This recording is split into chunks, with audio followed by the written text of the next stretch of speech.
দারুণভাবে পরিবারও সামলায়, দারুণ পিতা এবং পিতৃত্বের যে গ্রামের বুক সেটা পেয়েছে তার বাবার থেকেই। মায়ের কাছ থেকে কিন্তু সহনশীলতাও পেয়েছে। সেই দিকপাল অভিনেতা এবং ভীষণ পছন্দের ক্রিকেটারকে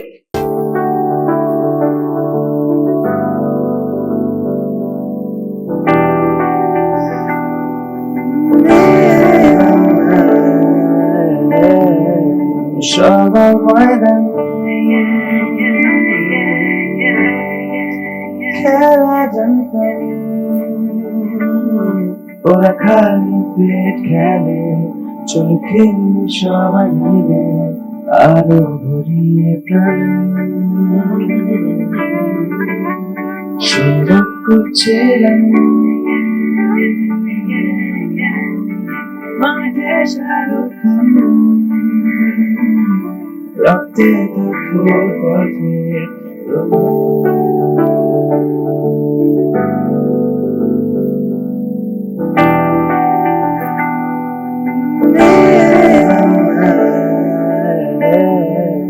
সবার ময়দান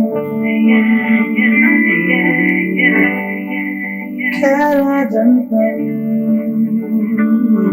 ওরা খালি পেট খেলে, চোখে সবাই মিলে আলো ভরিয়ে প্রাণ। বাবা মা কি এমন বলেছে যে অভিনয় না করে ক্রিকেটে খেলতে পারতিস? হ্যাঁ, যেদিন হ্যাট্রিক করেছিলাম এরকম বলেছিল। আমি বেসিক্যালি প্রথমে ক্রিকেটই খেলতাম, তো আমার তালতলা মাঠে ACL 3 টিয়ার হয়ে গেছিল ভবানীপুরে খেলতে গিয়ে। তো তারপরে এই রিহ্যাবের টাইমে ওই কোনো কারণে ট্র্যাক ঘুরে গেছিল। তারপর CCL এ প্রথম বছর গেছিলাম, কিন্তু মানে বিং আ ক্রিকেটের যারা আমরা কলকাতা মাঠে ক্রিকেট খেলি, ইডেনে আমি খেলেছি ওই 3টে ছোট গোল করে আন্ডার 13 95 পয়েন্টস খেলা হতো। তো আমরা যখন প্রথম CCL খেলতে যাই ইন্টারন্যাশনাল মাঠে, না লিটারালি পা কাঁপছিল আমার।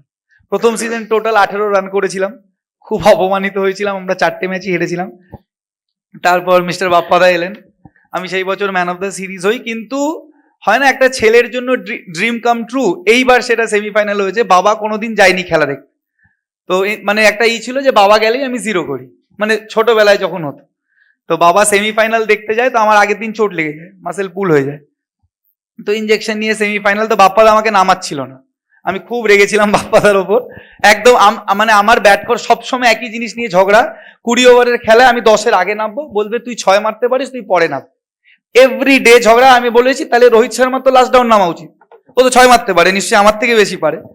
তো লাস্ট 3 ওভার বাকি, আমাদের 51 রানস রিকোয়ার্ড, তখনও আমাকে নামাচ্ছে না। তারপর লাস্টে আমি এত রেগে হেলমেট খুলে দিই। তারপর আমাদের টিমে একটা প্লেয়ার আউট হয়, তারপর আমাকে বলে যা। আমি তখন এত রেগে গেছিলাম, আমি বলছিলাম যাবো না, অন্য কাউকে পাঠিয়ে দাও, কারণ আমিও মেন্টালি জানি যে হেরে গেছি আমি। তো 2 ওভারে 40 দরকার ছিল, তখন আমি 6টা 6 মারি। তো আমি তখন দেখছি, আমি মাঠ থেকে বেরোচ্ছি, বাবা যেটা একটা ছেলের জন্য ড্রিম, চোখে জল এসে জড়িয়ে ধরছে। তো ওটা ড্রিম কাম ট্রু, চলো হয়ে গেছে। আর ক্রিকেট খেলে মানে আমি পেয়ে গেছি। আর সেকেন্ডলি সৌরভ স্যারের সাথে মানে ক্রিকেট খেলে আমার ছবি, আমি ক্রিকেটার হয়ে গেছি। এটা ভাঙিয়ে আমি খেয়ে নেবো বাকি জীবনটা। এইটা ভাঙিয়ে নেবো আমি, এই বড় করে এটা ভাঙিয়ে আমি বাকি জীবনটা খেয়ে নেবো, আমি ক্রিকেটার। মানে আমরা যখন ছোট ছিলাম, ইন্ডিয়া ক্যাপ্টেন সৌরভ গাঙ্গুলি ওই জার্সি নিয়ে ঘোরা, তার সাথে একই ক্রিকেটের জন্য আমার ছবি, আমি ক্রিকেটার। আচ্ছা, একটা প্রশ্ন, একদম ছোট প্রশ্ন, সেটা হচ্ছে ক্যামেরার সামনে দাঁড়ানো কঠিন না পিছে ব্যাট হাতে? আমার প্রথম এরকম মনে হয়েছিল, প্রথম আমি দেবী চৌধুরানী যখন করি, আমার প্রথম ডায়লগ ছিল পিতা স্বর্গ পিতা ধর্ম।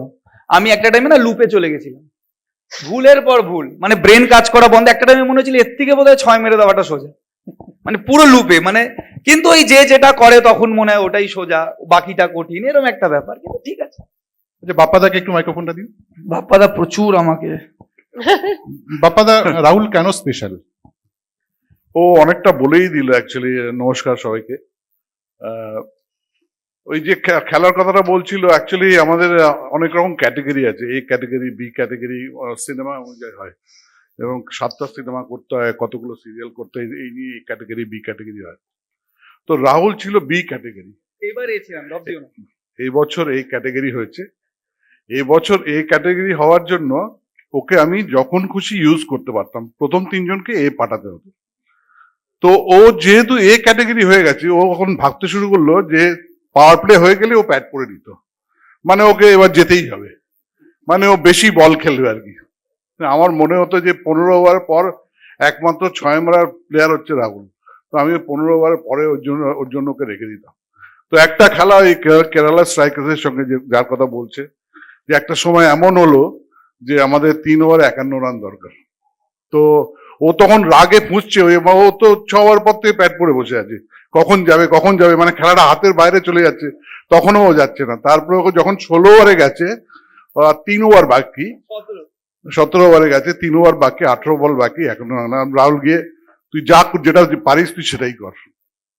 ও ভুল করছে, ও 8টা 6 মেরেছিল, 6টা নয়, 8টা 6 মেরেছিল, 51 রান দরকার ছিল, 8টা 6, কিন্তু 65 মিটারের বাউন্ডারি, ইন্টারন্যাশনাল মাঠে খেলা হয়, 65 মিটার এবং ক্লিন 8টা 6 মেরে আমরা ম্যাচটা 3 বল আগে থাকতে জিতে যাই।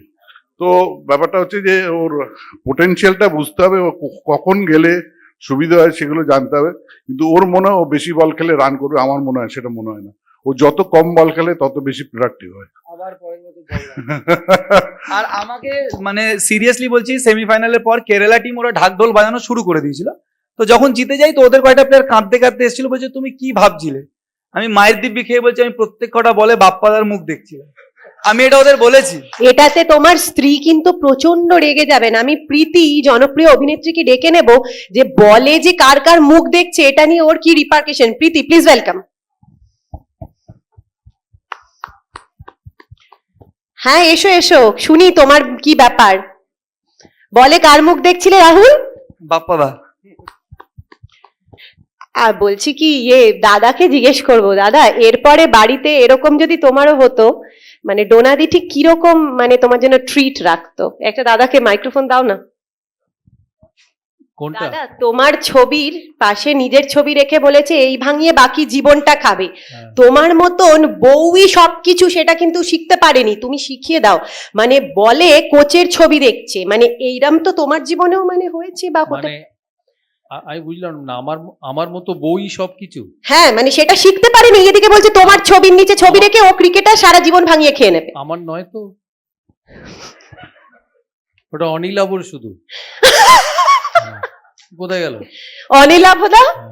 একটু ওকে না না, দাদাও দিমাকে জিজ্ঞেস করছেন, বলছে যে কি একটু তুমি রাহুলকে বলো, বলে কোচে এসো এসো এসো না। লুকিয়ে আছো কেন, আসো। আরে তুমি লুকিয়ে আছো কেন, এসো। বলে কিছু বলবে না, আসো। মানে বলে কোচের ছবি দেখছে বাপ্পাদা।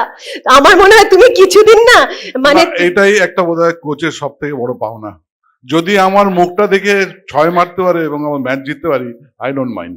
না মানে আমি কিন্তু শাহরুখ খান হয়ে দেখছিলাম না, কাজল ভেবে নয়, গাদারের সানি দেওয়াল এইটা দেখছিলাম। হ্যাঁ হ্যাঁ, ঠিক আছে, আমার একটু ভুল হয়েছিল, সরি সরি, ঠিক আছে ঠিক আছে, ওকে, চলছে চলছে। অনিলাভদা কি দাদা তোমাকে জিজ্ঞেস করছেন, তুমি কেন লুকিয়ে আছো এরকম একটা মুহূর্তে? অনিলাবু একটা বড় পার্ট আমাদের সিসিএল এর, ও যদি না থাকতো আমার হয়তো এখানে কোচ হিসেবে আসাই হতো না, এবং ওর অনুপ্রেরণা এবং ওর বলার জন্য, বনি কাপুরের সঙ্গে কথা বলার জন্যই আমার এই টিমটার দায়িত্ব নেওয়া। দাদা কিছু বলছিলে তুমি অনিলাভদাকে? না, অনিলাবু আমায় জিজ্ঞেস করলো যে দাদার জন্য বউ সবকিছু কিনে এলাম, না না অনিলাবুর জন্য। সেটা আমরা একটা অ্যাডভার্টাইজমেন্ট দেখলেই বুঝতে পারি। বাবা, অসাধারণ। আমি মজুমদার পরিবারকে ধন্যবাদ জানাচ্ছি, এবং ক্রিকেটের চর্চা চলছে, চলবে। আমরা আমাদের পরবর্তী আকর্ষণে চলে যাব। Thank you so much. Extra time.